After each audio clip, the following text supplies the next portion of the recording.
tuned in from. This evening, we have the pleasure of discussing the development of the upcoming Kent State University Museum's September 21 exhibition Textures, the History and Art of Black Hair with Dr. Tameka Ellington and Joseph Underwood. As an undergraduate student of sociology and art history at Kent State, I had the pleasure of working under Dr. Ellington and Underwood as a curatorial assistant, where I had the chance to work with a curatorial team for the first time. We conducted thorough research of nearly 200 art objects and artifacts regarding Black hair from the African continent and beyond.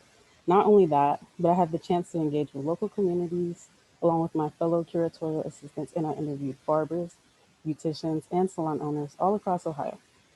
During these interviews, we really came to a more enriched understanding and appreciation of Black hair and hairstyling as an art form. We learned about hair as a communal practice and how something as simple as hair can create bonds and histories of its own. Under the guidance of the curators and through this engagement of people in our community, our team developed an even richer, more decadent understanding about Black hair, Blackness, the diaspora, community, and more.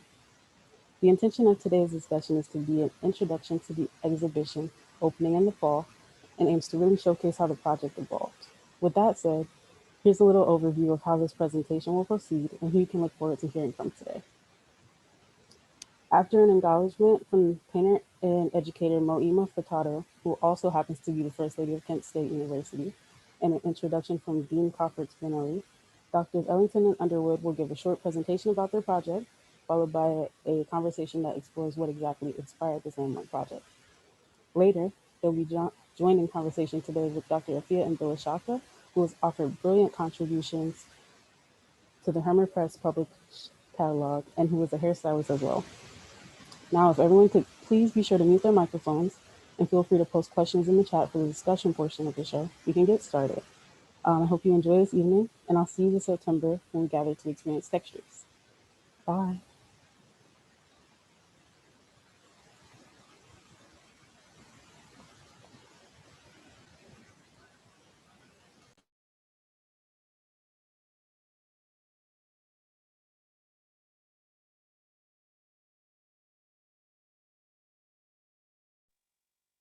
You're muted. You are muted. We can't hear you. In the fall, the exhibit. Hi, in commemoration of Black History Month, I'm pleased to say a few words prior to this Zoom presentation. My name is Moima Furtado, and I'm honored to be the First Lady of Kent State University.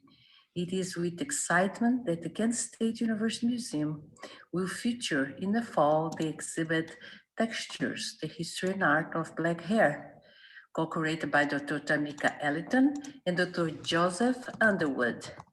The curators are here today to talk about the exhibit and to answer questions from the viewers. A few years ago, Dr. Ellington and I curated an exhibit at Kent State Umbad Gallery called Good Hair. My photographs of students, staff, and faculty, together with text and presentation by Dr. Ellington, were powerful and opened many discussions on the subject.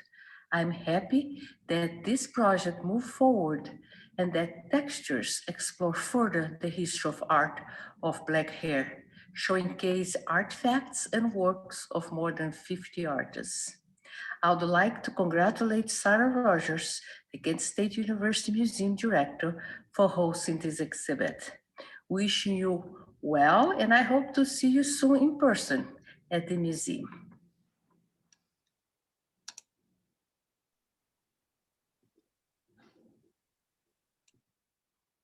Hello, I'm John Crawford Spinelli, Dean of the College of the Arts at Kent State University, and I add my welcome to everyone this evening. Thank you for joining us.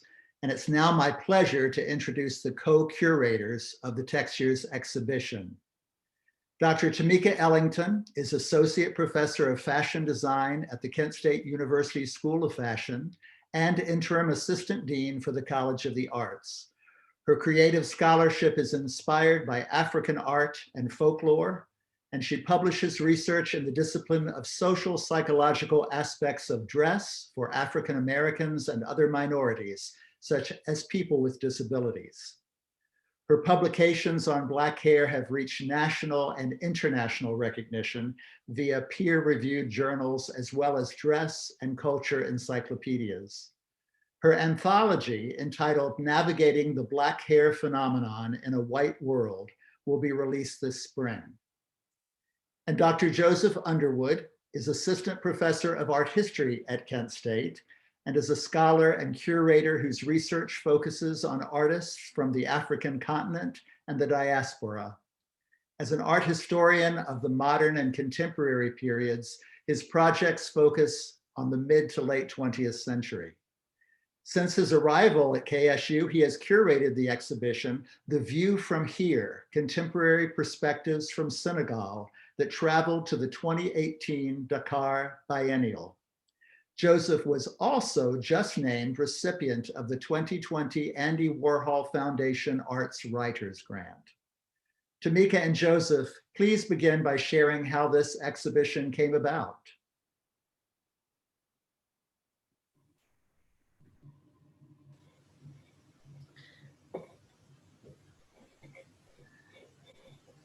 Thank you, everyone, for those warm welcomes. Tameka and I are really excited to get to spend a little bit of time with you this evening talking about the genesis of this project, which has been almost 4 years in the making, especially by the time it opens in September. We want to thank you all for being here. It's amazing to see the number of people who have come to support Joseph and I. We were just texting a few minutes ago back and forth, and I was like, oh, it would be great to get up to 100 people. And here we are at 129 people. I thank you, Joseph and I both, we thank you so much for being here with us and sharing this experience. Great. So what I would like to do is share my screen and give just a brief introduction to the exhibition and its structure. You'll see a few of the artworks, but we're not really going to go in depth. It's just to give you a sense of the scope of the project, and then we're going to come back and really have a conversation about where this came from in both personal and research experiences.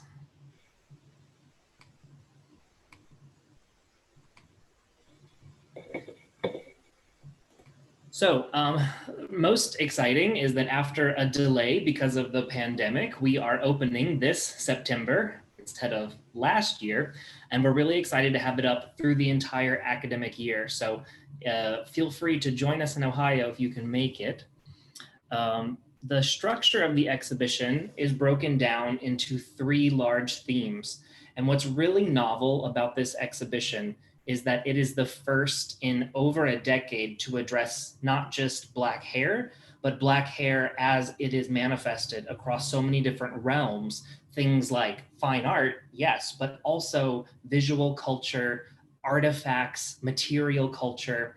We have posters and hair canisters and Egyptian sculptures, all the way up through about 55 artists who are living and working today from Africa, Latin America, North America, the Caribbean, Europe.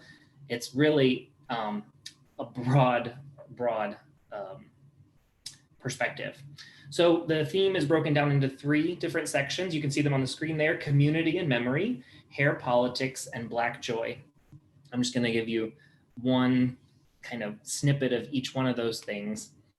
Community and memory is thinking about the way that people are brought together around the topic. Things like mundane cleaning and care, highlights of self-discovery, a sense of belonging with or alienation from different social circles.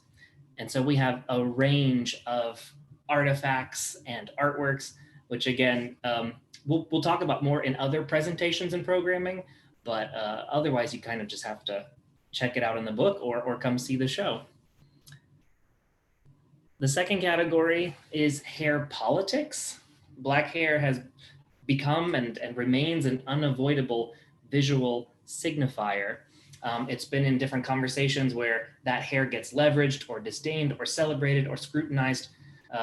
Even the fact of being a young Black man and wearing dreadlocks and going to school, you might end up on the front page of your local newspaper because of the tension around Black hair and you know, you were asked to have them cut off. We can look up so many of these kinds of news stories. So even if you didn't mean for your hair to be political, it becomes a political subject. Some of the pieces we have for this section respond to actual politics, things like policy, laws, different social movements. It's a very dynamic section. And the third is Black joy. Black joy is the celebratory representation, self-love, cultural pride. It foregrounds aspirational imagery that centers the magic, wonder, and spirit of thriving while being unapologetically Black. So in this section, it's not about trauma or suffering or politics or complicated stories. It is people living their best lives and celebrating the beauty that can come from Black hair.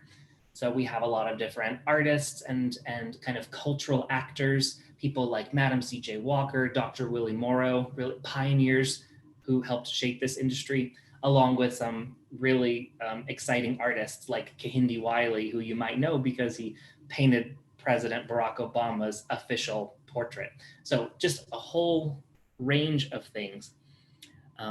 With that general introduction, I'm going to pass it over to Tameka. Tameka, what are you excited to talk about tonight?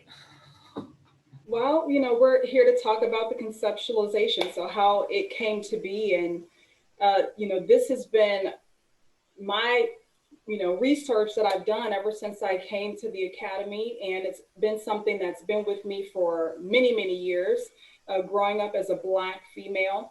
The exhibition is really inspired by much of the trauma that I faced and that other Black women and Black people face in regards to hair stress, hair anxiety. And we'll be able to talk a little bit more about that later on in the program when we invite Dr. Mbilishaka to join the conversation. But this work was a compilation of Joseph and I getting together. You know, when I first got a chance to meet him, was at our first college retreat in 2017. He stood up, introduced himself, and I was like, okay, that's him right there.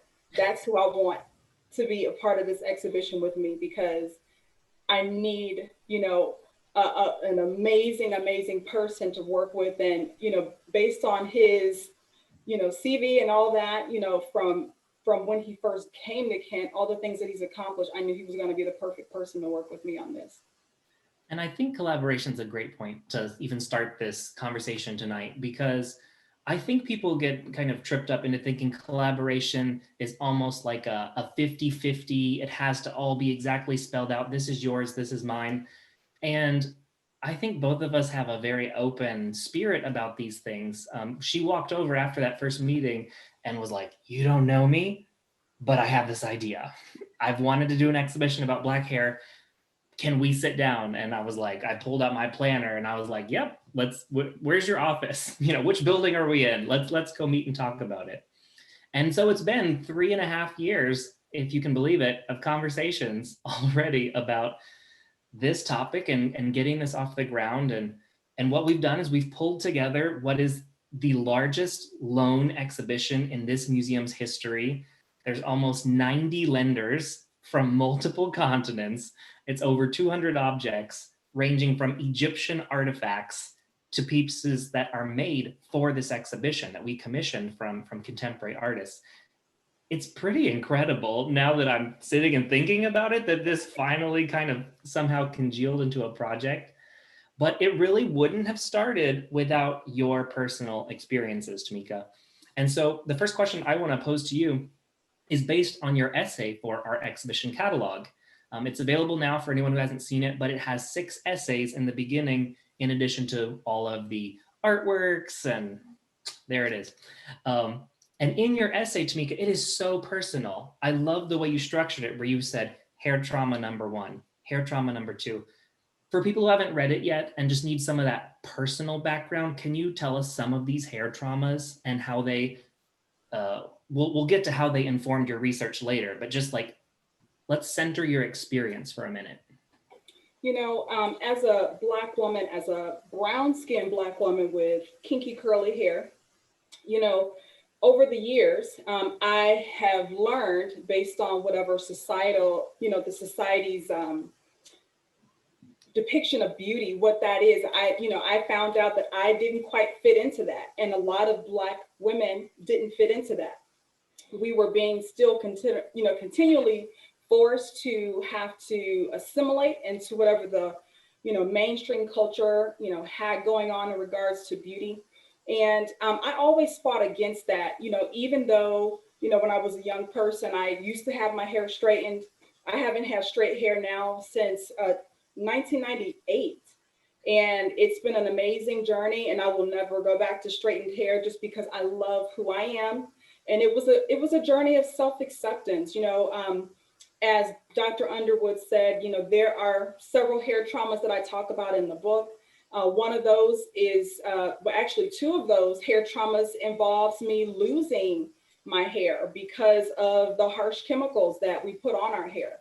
And, having issues with dating and having issues with finding employment and keeping employment, those are some of the things that Black people have had to deal with.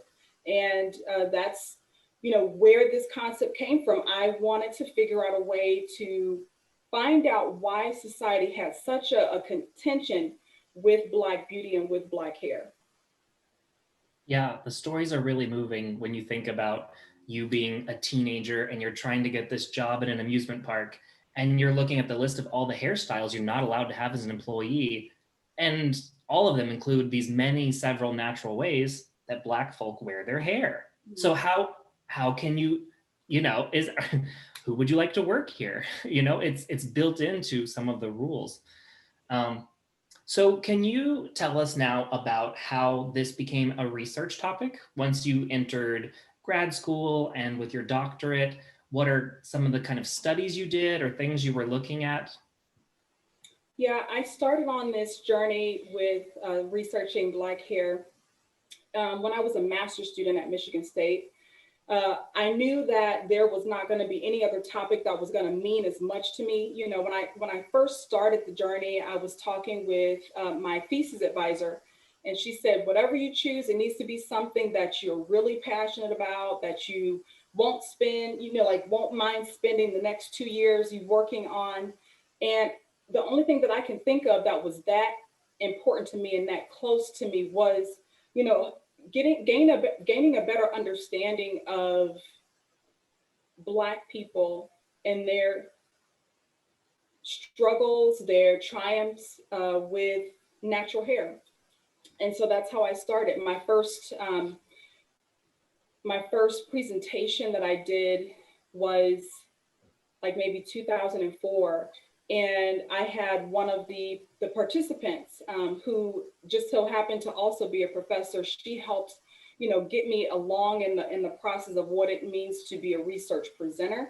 And so I just was off and running from there. And when I became an academic at Kent State University, I just still had so many questions. I wanted to find out more about, the culture. I wanted to find out more about how things are evolving, if they're changing.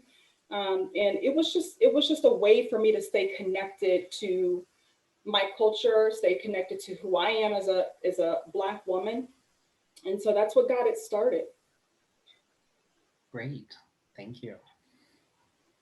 And so I have a couple questions for you, sir. So when I approached you in 2017 and came up to you as this, woman that you had no idea who she was, and I said, I want you to work on this project with me. I have this wonderful idea. What made you say yes?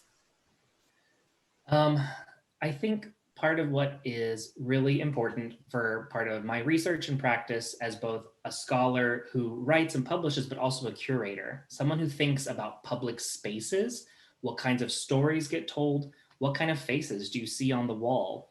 And with the opportunity to work with you, we talked about, would it be at the Kent State University Museum? Would it potentially travel to other venues? There was a lot of logistics to figure out. But I think what was exciting is we knew that the Kent State Museum in particular was at a shifting point in its history. We'd had a fantastic director who served, for several decades, and then a new one we knew would be coming in about a year into our planning. And so I just was really excited for the idea of this museum getting to rebrand a little bit, in a sense, to tell a different kind of story, and to think about kind of collaborating and expanding the kind of content they show. Like, some people still colloquially call it the fashion museum, but it's really not. It's the Kent State University Museum, and it belongs to all of the campus community. Right. So if we could think about a project that engaged fine art, history, visual culture, fashion, multiple subjects, I think it's a really exciting way to, at that time, I just thought it was a really exciting way to think about possibilities for what the museum could do, and that it could serve not the campus more broadly, but also the community. Like, let's make sure people from our neighboring spaces, especially we have Akron and Cleveland so nearby, right? You live in Akron. Yeah. We all are in Cleveland all the time. There's a fantastic art scene. And yet not a lot of those people and spaces saw themselves reflected on the walls, not just of this museum, but of a lot of museums. So it's part of my practice, is thinking about stories that have either been historically overlooked or marginalized or actively suppressed, and finding space for them in exhibitions. Yeah, the Kent State University Museum, since Sarah Rogers came on board, she's been, along with her team, they've been really, really pushing unique ways to become a lot more diverse in the things that they're doing. And I just so appreciate Sarah. When Joseph and I went to her with this idea, she jumped right on it and was very excited from the very beginning. And that made our process, as guest curators, a lot easier, because we knew she was as excited about it as we were. And so one of the things that intrigued me about you, Joseph, is that you are a white man who is an African art historian. And I wanted to know, like, how did you get involved with that? Like, what got you going, and what made you want to be a historian, particularly a historian that, researches about Africa and Senegal in particular? Mm-hmm. This is a great question. And I think part of it gets at the heart of identity. How do we define it? How do we define ourselves? I am, pretty white passing, but I actually have an Asian American heritage.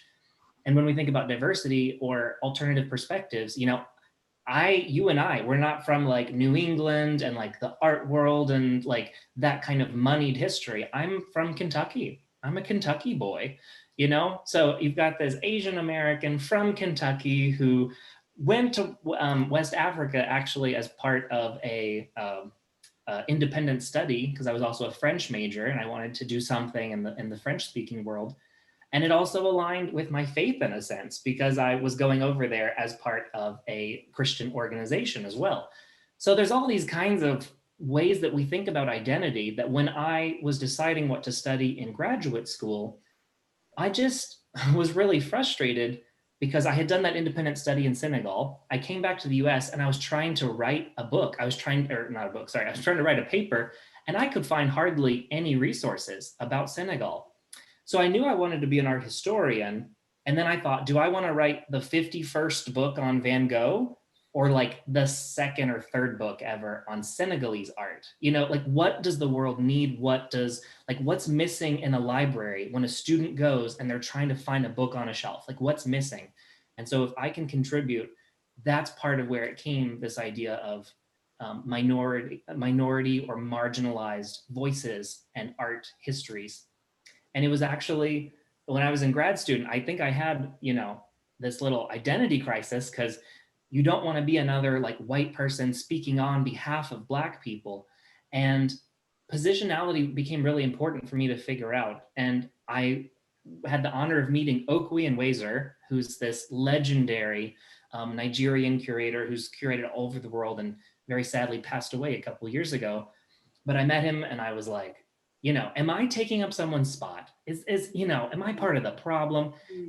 And he said, Joseph, everyone needs to study African art history. Like, everyone needs to know these stories.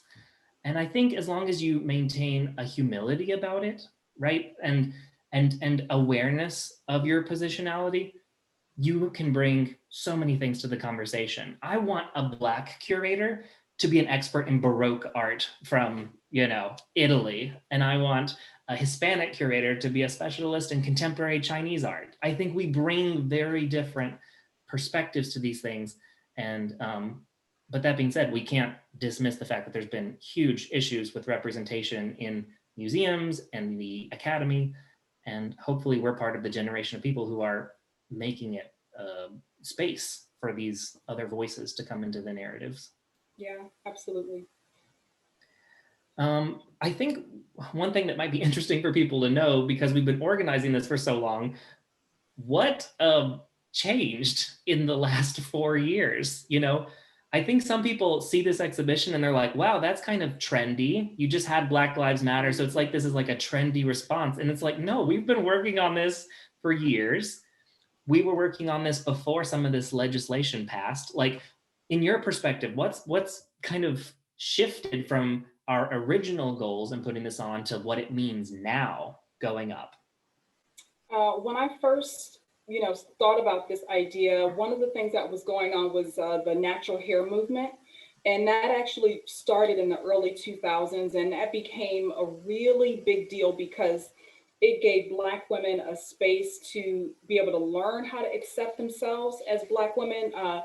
There was a lot of, since social media started up, there was a lot of people on YouTube, helping each other learn about our hair. And that's one thing that's so important, is because many times Black women in particular, they, grow up, most of the time, by the time they're like maybe 6 or 7 years old, they've already had a hair straightener in their hair. And so they didn't even know what their hair texture felt like, what it looked like.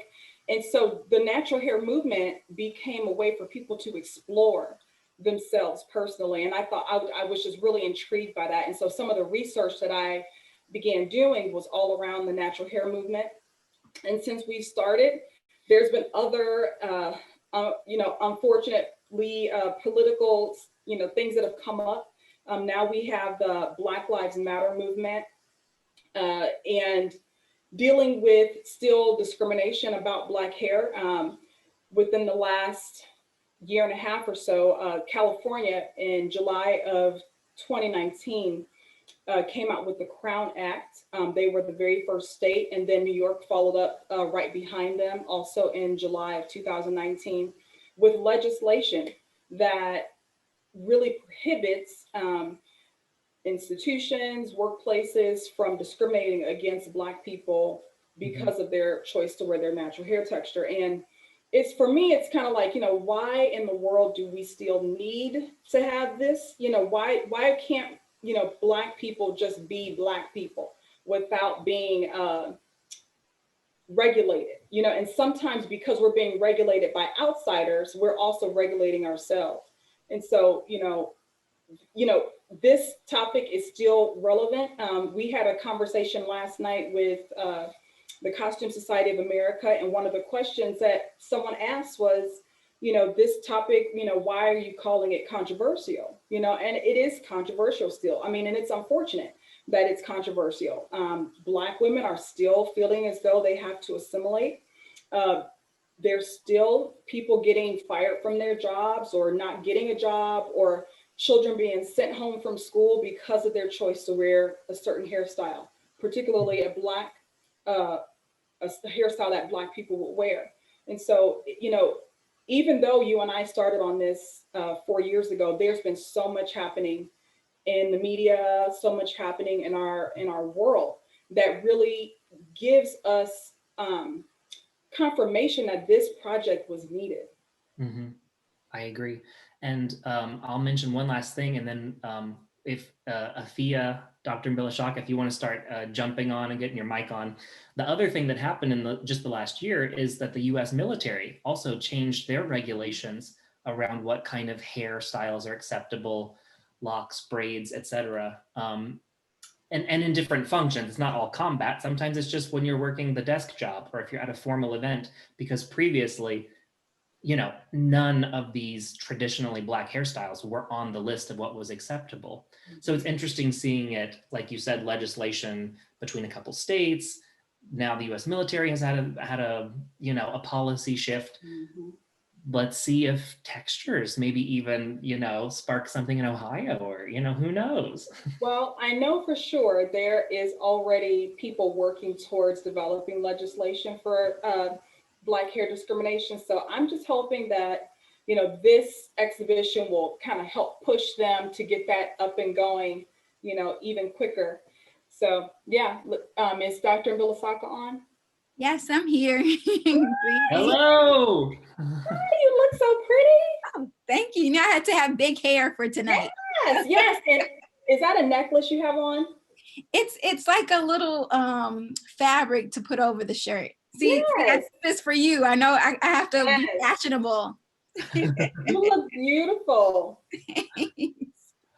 That's amazing. Do you just want to give a kind of a brief introduction to yourself, Afiya, and some of the projects you work on, maybe a podcast or something? Okay. Yes. Okay. Greetings, everyone. My name is Afiya Mbilishaka. I'm a clinical psychologist and a hairstylist. So it was interesting to hear the introduction earlier where I'm like, she called me a hairstylist. I'm like, okay, yeah, that's part of my identity. So I really find that intersection between hair, beauty, and psychology, and even history too.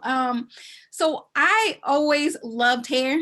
I was that girl doing hair in my college dorm room at UPenn. I just loved doing people's hair. I never charged anyone. I love the art of creating Black hairstyles, the intricacies of it, the tools that you would have to use. And so I was a psychology major undergrad. And I remember talking to my aunt, Brenda, on the phone one day, who's now an ancestor, and telling her, should I study psychology or should I study hair? And she said, well, why can't you do both? And I don't think she meant for me to do both at the same exact time, but that was my interpretation of it. And I thought I could do hair and therapy and healing together. And so I went to grad school at Howard University because I wanted to understand Black mental health. And while I was there, I did nothing with hair. I basically stopped. But it wasn't until after I got a tenure track position at a university, shout out to the UDC students and faculty in here. It wasn't until a tenure track position that I went to hair school because I wanted to make it official. I have to say that, I don't know about you all, but hair studies, like you were saying, is trending now. Yeah. But 10 years ago, there wasn't that same acceptance of it being a science or an art. Oh yeah. Oh yeah. Yeah, it's funny that you say that because when I first started in the academy, a mentor of mine actually told me, I'm a little bit nervous for you to study Black hair because I want you to get tenure and promotion. And our work is oftentimes not seen as rigorous enough. It's not validated enough. And so she was afraid that I wasn't going to be able to get tenure and promotion because of my choice to do this work. But thank God I am a hard-headed person and I did what I wanted to do anyway, so, but yeah, you're right. Yeah, and so luckily, I applied to many schools for a tenure track position, and even in some of the feedback for the places that I didn't get an offer, they told me, this was historically Black, universities. They told me that my research was considered, and this is a quote, cutesy, right? It was seen as cutesy and not as rigorous research. And so, this is one Black woman to another Black woman calling my research cutesy. And so I've been really privileged then at the University of the District of Columbia to focus on that. I have a lab focused on the psychology of hair that I've been collecting data. And even then too, was able to create a podcast, which I think that's how we connected. So it's funny, Dr. Ellington, I'm a total fangirl of yours, but I reference you, especially your 2014 and 2015 articles on basically asynchronous group therapy through hair tutorials, right? So that I have referenced your work. And so when you reached out to me, I'm like, I've made it. If the people that I'm referencing in my research want me to write something in their book, okay, that's official, right? So, to recognize that there is a whole study in science of hair, and it has finally hit academia, and even with then this exhibit, that it's really being seen as art. and has such a rich history. Hair, yeah. I do identify as a hair historian too. Awesome. That's amazing. Yes. Yes. That's great. So Afiya, you've already answered part of our first question for you, which was, what were some of your first thoughts when we reached out to you to write one of the essays for the catalog? And then related to that, now that you've seen the whole project, it's on your shelf, so I know you've read it.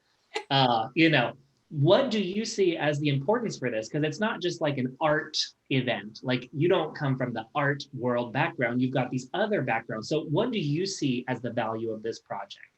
Oh my goodness. All right, well, I do have to say that even the way that Dr. Ellington reached out to me, he was because I had a podcast. Sometimes when you don't know if anybody will like it or hear it. And I had, I think, an interview with Shawnee Crow, honey. Shawnee Crow. Yeah, Shawnee Crow, who is an artist, artist and braider. And so Dr. Ellington said, based off of hearing that podcast, she wanted to collaborate on this. And so it was such an honor. I was familiar with her work. And so I had lots of ideas that didn't necessarily come to me quickly, because I have to tell you all, Dr. Underwood and Dr. Ellington, I have a confession. I was finishing up my part of the book at the airport on my way to Cuba for spring break. Well, not spring break. I was going to study abroad. Let me rephrase that. It was during spring break of last year, which was study abroad. But you know what?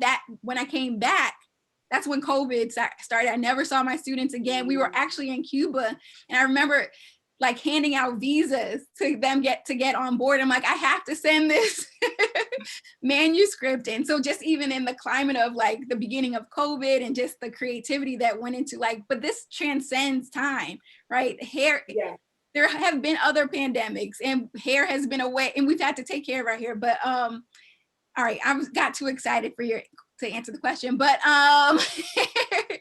yeah, I think that just to have conversation, and I really appreciated like Dr. Underwood's feedback to say like, be specific, be so specific. I was used to writing to audiences that never heard anything about African hair. And so you're like, which ethnic group? I'm like, okay, the Maasai in Kenya and Tanzania. All right, the Wolof in Senegal do this. All right, the Mende have this hair ritual. So I think that it was just really exciting to put together the rituals in written word and to see how it really complemented all of the curated art, to have a real conversations between the words and the images that you all had shared with me. That's awesome. And so one of the reasons why I thought it was so important that we connect with you on this project was because of your background in psychology. A couple years ago, there was a study done called the Good Hair Study, and they talked a lot about stress that Black people have, a lot of the anxiety that Black people have about their hair, and to have someone like you be a part of this project really helps to give a greater sense to the need of being able to study this because of all of the trauma, the anxiety, that people have had. And so can you speak a little bit about, some of those things that you've experienced in your research about the stress and anxiety that Black people have had about their hair? Yes. So it's interesting, as part of my research studies, I'm primarily a qualitative researcher, that I developed something called the guided hair autobiography, where people can basically tell their life story through experiences they've had with their hair. And it was interesting that regardless of location, that people were sharing these, I call it aesthetic traumas, right? Where there are these deeply distressing experiences related to beauty, and oftentimes related to hair, in particular, the hair's texture, length, or style, even sometimes the products that were used, and then sort of fueling the Crown Act, that hair discrimination is extremely rampant in professional settings, employment, housing, and especially educational spaces. And so with that, I have had to almost diagnose clients with hair stress. And so this is actually a term from Dr. Evelyn Winfield Thomas that she coined in 2008, which is basically transforming the hair from its natural, authentic state to one to fit sort of society's norms. But with that comes a lot of health challenges, whether it's disruptions in the endocrine system or just literally burning and peeling and things like that, that comes from the tools that we use to style the hair, but also the psychological consequences, right? The deep stress that comes from feeling like you have to modify your phenotype, culture to be able to be successful, or just to find partners, or that all the triggers for us questioning our natural selves and beauty. So it's pretty depressing sometimes to hear the stories, but there's definitely this universal context of Black women in particular being shamed around their hair. And for people who don't experience it personally, or don't have a lot of people in their world who have these things, it's so pervasive. It's the swimming pool, it's the gym, it's like everywhere you go, you have to like consider your hair and its texture. And it's like, it's not just the like, what do I wake up and put it in a ponytail? Like, it's so much more than that, right? Yeah, it's not a messy bun over here. It's not right. And so, one of the things that I was debating on whether or not we were going to talk to you about was the situation that just happened over social media about the Gorilla Glue incident. What is your take on that? For those of you that don't know, there was a woman who had wanted her hair to be a certain hairstyle, and she needed a hair product like a hairspray or something. She was looking for it that would help her hair lay slick down. She could put it in her ponytail or whatever. She didn't have this product, and so she decided to spray Gorilla Glue on her hair so that it would, be as slick and smooth. And Black people's hair is not slick and smooth, but she wanted her hair slick and smooth. And she came up talking about some hair trauma, honey. That was a hair trauma. So please tell us about that. Yeah. I think that everyone wants to look good. I think, like you were saying, Tessica Brown's opinion of what looking good meant that the hair had to be laid, right? Laid, not a single stray hair, right? And so to create that look, she put something on her body that was toxic and harmful to herself. It's interesting because in the psychological literature, it basically argues that there are anxiety disorders with hair, only one called trichotillomania. So trichotillomania is like an anxious hair pulling. So maybe pulling eyebrows or eyelashes or pulling the hair out. But it makes me think about the extension of that disorder in terms of how are we anxiously styling our hair that causes hair loss, right? And so, as you know, that it was Gorilla Glue is very difficult to get out of the head. So she had to go to a plastic surgeon in Beverly Hills that was able to create a solution, a Ghanaian physician that was able to remove the chemicals from her head. But she had to cut her hair, right? I think that it spoke to trying to make your hair do something it did not want to do. And so she is facing long-term effects and consequences. I would love to work with her as her therapist. I think I actually will reach out to her, as well as other people who are experiencing hair discrimination, not by their own hands. But I think that there is, hair care is a learned behavior, right? And so I think that she had to learn it from someplace. I don't want her to have to own that behavior, but what has been created in society where that was seen as an acceptable thing to do. So I just, because it's too easy to just like laugh it off and be like, oh, like what ridiculous person would do that? Like there's these external pressures that make someone, that desperate or that open to putting something so, like you said, toxic on their own scalp. And everyone, do feel free to keep dropping questions in the chat. We're getting to those very momentarily. You can address them to the exhibition project or to Afiya. And I think we're actually going to have Sarah Rogers, the director, jump on and kind of moderate the Q&A and scroll through the chat. So Sarah, if you want to. Oh, before we do that, I know that you and I talked about it was important for us that everyone who gets to experience textures, what we personally would like for them to be able to walk away with. And for me, it's just about a better understanding. You know, discrimination is going to continue to happen if people don't have an understanding of themselves. I wanted the people to be able to see the humanness in Black beauty. I wanted them to be able to have an understanding of what it is so that we can eventually, you know, be able to move into this oneness, as our human selves. And so that was what I really felt important, that our people that come and experience the show, that they'll leave with. So what about you, Dr. Joseph? Yeah, the thing for me is probably related to my positionality. I'm also thinking of people like myself who maybe don't understand why you need a silk pillowcase, or who like don't understand why the woman in the gym wears a cap on her head. Like, I don't know. It's not something you're born knowing.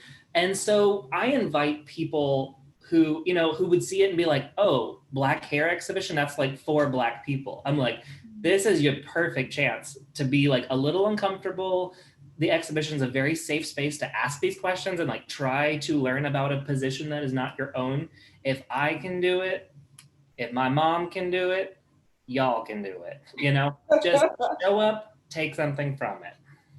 What about you, Afiya? What do you think might be something, now that you've seen the book and everything in it, like what would you hope that the average person going to the museum might take away from the exhibition? I really hope that people can see the science of Black beauty, right? Because it's so technical. There's skill sets. Not everybody has the skill sets to be able to do that. That's why there's hair care professionals, right, that are artisans, and just even how historical it is. I have to tell you all, and I think I told Dr. Ellington this, I was so excited when I saw Damn2, Michelle Obama stylist, had this up. Oops, I think I just lost, sorry. Just your camera. Okay, I don't know. It said the host took my, okay. Well, maybe I was talking too long, but that she had the image up. Okay, sorry. She had the book up in her hair salon. So, everybody was praising that Michelle Obama's inauguration hairstyle, but I'm like, did Michelle Obama see the book? So just to even think how, this can really shape Black beauty and culture at different levels, right? So I think just to really see the value and depth and science of it all. Yeah, one thing I can say is this has been much bigger than Joseph and I thought it would be. We have someone on the call who I met because she saw the post about the textures book. She's in Switzerland, so she is on she's on our Zoom meeting today. And so this book now has gone around the world. We even have a good friend of ours, her name is Ladosha Wright. She has a museum in the Gambia named after her. And some of the books and for textures have also gone over to the Gambia. So now we're in Africa, we're in Switzerland, and probably other places around the world that we don't even know. So it's amazing. This is amazing. Yeah, and with like a little bit of validation by winning things like a National Endowment for the Arts grant, like that, it was. Amen. Amen. Hello, everyone. I'm Sarah Rogers, and we do have some great questions popping up and lots of excitement. Thank you all. And Dr. Afiya, it's so exciting to meet you. I'm a big fangirl of the three of you. Let's see. Here is, so one of the questions. Does Dr. Afiya have any insights on how frequent hair discrimination occurs to Black people by Black people? Oh, wow. That is a great question. And actually one of my research scholars who is a Kent State senior, Kai Clemens, we published an article in 2020 called Don't Get It Twisted, which focused on hair discrimination within Black communities. So we actually were able, just in a sample of 90 participants, identify the frequency of hair discrimination within families. So, you know, being Black within schools, between Black peers and teachers. And oftentimes we have to recognize that we are hugely impacted by systems of white supremacy and really internalize texturism and colorism, and it manifests through family relationships and dynamics. So it was actually shocking to see that families were saying you can't leave the house like that. Families were saying don't go to the job interview in that way, probably because they experienced the discrimination themselves, but then became agents of perpetuating that something was wrong with a particular hairstyle or length. But schools, I have quite a few articles on the frequency of schools, but to even think about Black teachers, unfortunately perpetuating some of these biased norms about hair length or texture or style. But it definitely, you know, is a pervasive sickness within Black communities to enforce these approximations of whiteness and just be extremely shaming for certain, in sports and all of that. It actually is quite frequent and almost more acceptable because there is assumed that there won't be a consequence to it. And so actually kind of related, there is discriminators in the natural hair movement. What can our guests say to the prevalence of DIY, do-it-yourself processes in response to the commodification of products that serve our hair? Shea moisture notwithstanding. Oh my goodness. Thoughts? Well, you know what? Again, you know, in the research that I've done, I coined the term texturism, and texturism is a sister term to the term colorism. Colorism was coined by Alice Walker many years ago, and basically colorism is the thought process that someone who is a Black person of lighter skin tone is more beautiful, is more educated, is less threatening.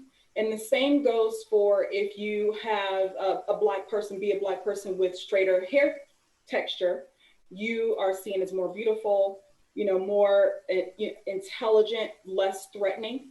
And within the natural hair movement, there has been, again, as Dr. Mbilishaka said, shaming. You know, the people that are really big YouTube vloggers, the ones that have a lot of followings are usually the people that have less kinkier hair, because people are more attracted to the way that they look. So they want to follow these people who have natural hair, but they have natural hair, maybe they're biracial or, you know, something of that sort. They have the desired texture of natural hair.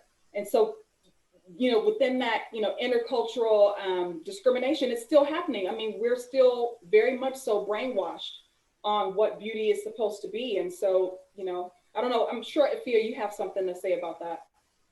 Yeah, in my research lab, a student-led project was analyzing the 4C videos and comparing it to other textures, and just to analyze the language that was used to describe their hair, or just even negotiations of protective styles, right? So protective styles being styles that cover the end of the hair so that it doesn't have breakage. And just, again, going back to the science, sometimes people want to follow influencers that don't have the same hair texture as them and cannot get the results. And it is deeply distressing, again. And so to really have people figure out their porosity, their texture, and all of that. I even want to give a shout out to the owner of the salon I work on. She's in there. Hey, Angela. She taught me a lot about the hair care industry, and just even so many people will come to our salon saying like, you've never seen hair like mine before. And just like the fear that comes out. But I've been impressed by some of the newer videos on for 4C hair that are really like, embrace it, do this to this, love it, eat this, exercise this way, that it's a whole lifestyle. And so it's not just about the appearance of the hair, but how you treat yourself. And so I'm happy with some of that shift that I've been seeing in the tutorials. Yeah, and for people that don't know what 4C hair is, so Andre Walker, he was the stylist for Oprah for many, many years. He got many Emmys, you know, from working with her. And Andre Walker came out with this alphanumeric system to classify textures of hair. So it starts at number 1 and goes to number 4. And within those numbers, there's a A, B, C. And the closer that you get to the number 4, the kinkier, curlier your hair is. The number 1's hair is usually very, very straight, or maybe straight with a little bit of wave. But someone who is considered a 4B, 4C, those individuals have very kinky, coily hair. And so what Dr. Afiya was just talking about is the new wave of people who have quote unquote 4C hair, and how they're now, you know, being taken, you know, within this natural hair movement, you know, the vlogging and all that. So We've thank you all. We've got a great question from a student. What advice do you have for a PhD student pursuing a degree in education focused on ed policy and leadership around this topic? I have focused my research and work on the legality of policies which impact Black students because of their hair. I have also looked at the impact on the students' opportunity to learn. wow. So what advice, guys? Stay strong, sister. That's my advice, is stay strong. You know, throughout the research, I've been able to find a lot of people's triumphs in this, you know, and them, you know, embracing themselves and everything. But there's also a lot of heartache, you know, that still happens. And so do the research, do as much as you can, learn as much as you can, and then put that information out there because people still need to know. They need to know about it. And actually a related question is, could you all share schools that allow the study of hair? Because she said the dean in my university thought I'd lost it when I wanted to write my master's thesis on Black hair. So where are there friendly schools for this area of study? You know what? Ellum. Wait, you know what? Let me just say this.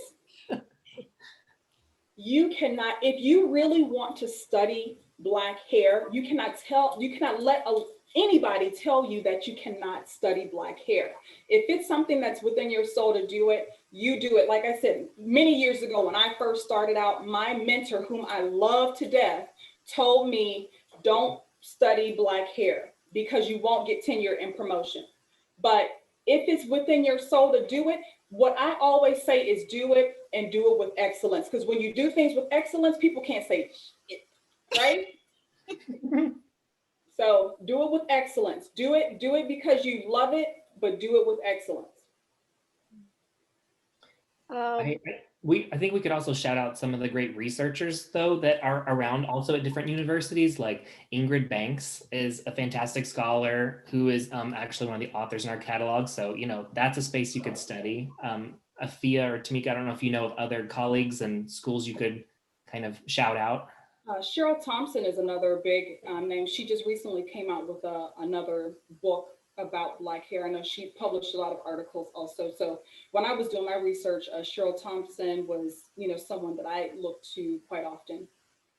And I think we've kind of come to clearly a great point to maybe, I want to be mindful of everyone's time, but we've got very smart audience here, of course, said every school is the place to study our hair. build your team and get that degree. And I think that's really, I can say on behalf of the museum, we are absolutely honored and thrilled and anxious to get all the works here so that we can invite you all and you can see this remarkable exhibition. My deep, deep thanks to the generosity of Drs. Joseph, Dr. Tameka, and Dr. Afiya. As Joseph mentioned a little earlier, we've had, the National Endowment for the Arts. It's also the first time that Kent State has been supported by L'Oreal, by Bank of America, by Procter & Gamble, the Ohio Arts Council, and many, many entities across the university. This is just the beginning, guys, and it's just the beginning of additional programs. The next slide you're going to see, it lists some other talks that are kind of our pre-show to the exhibition opening in the fall. What I'm going to ask you to do is come back to by tomorrow. Excuse me. We should have links for you on our website. You will absolutely want to hear from Dr. Kishner, who is the head Library of Congress, and she's talking about one of the major artists in the exhibition, Mary Sabande. Also, Sonia Clark will be joining us for a talk March 11th, and then there'll be another conversation between students and two of our other writers for the catalog, Ingrid Banks and Lori Tharps, whose names you've heard today, talking with students about all of these issues. I would ask everyone if you could unmute, and let's have a round of applause for our speakers today. And thank you. Good job. Great. Thank Awesome. you. Yeah. Thank you. Excellent. Thank you so much. Thank you so much. Seeing you Thank soon. you. Bringing the exhibit in the museum. Thank you. Thank you. Pardon me? Looking forward to seeing the exhibit when it's in the museum. Yes, September. Awesome. All right. Can't wait. And thank you all for spending the evening with us. All right, bye. Bye-bye. Bye. Thank you so much.